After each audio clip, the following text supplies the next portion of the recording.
Drop everything. Rachel Reeves just had a complete meltdown on live TV, and trust me, it was a sight to behold. When confronted about a so-called hidden black hole in the nation's finances, she scrambled, stuttered, and fell apart under pressure. But here's the kicker. What we uncovered is even worse.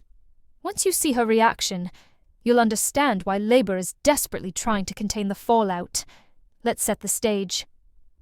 The interview started off with Reeves defending her latest budget decisions. She claimed a £22 billion fiscal gap was left behind by the previous government. But there's a problem. The official reports make no such claim. In fact, even the Treasury could only find figures adding up to £9.5 billion. When the interviewer pointed this out, Reeves had no answer.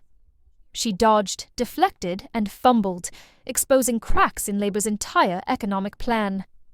Before the election, Reeves promised not to raise taxes on hard-working Britons.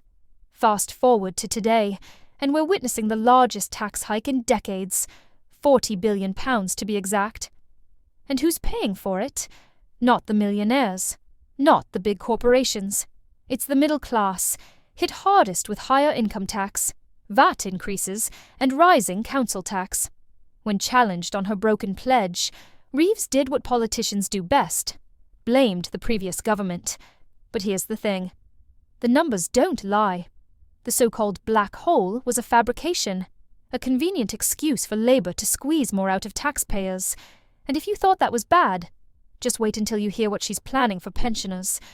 Reports suggest Reeves is considering slashing winter fuel payments and tweaking inheritance tax rules for farmers, two moves that could devastate working families and retirees alike.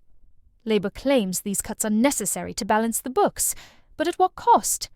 This is the same party that preached fairness and economic responsibility. Now, their actions tell a very different story. But it doesn't stop there. Reeves has also been caught exaggerating her own credentials. She once claimed she worked at the Bank of England for a decade. Turns out it was just over 5 years. She insisted she was an economist there, but official records suggest otherwise. If she's willing to stretch the truth about her own past, what else is she not being honest about? This interview was more than just a bad day. It was a wake-up call. Labour's economic strategy is built on shaky ground, and Rachel Reeves is struggling to keep up the act. If you want the truth behind UK politics, make sure to subscribe to Britain Briefed. We break it down. No nonsense, no spin, just the facts you need to know.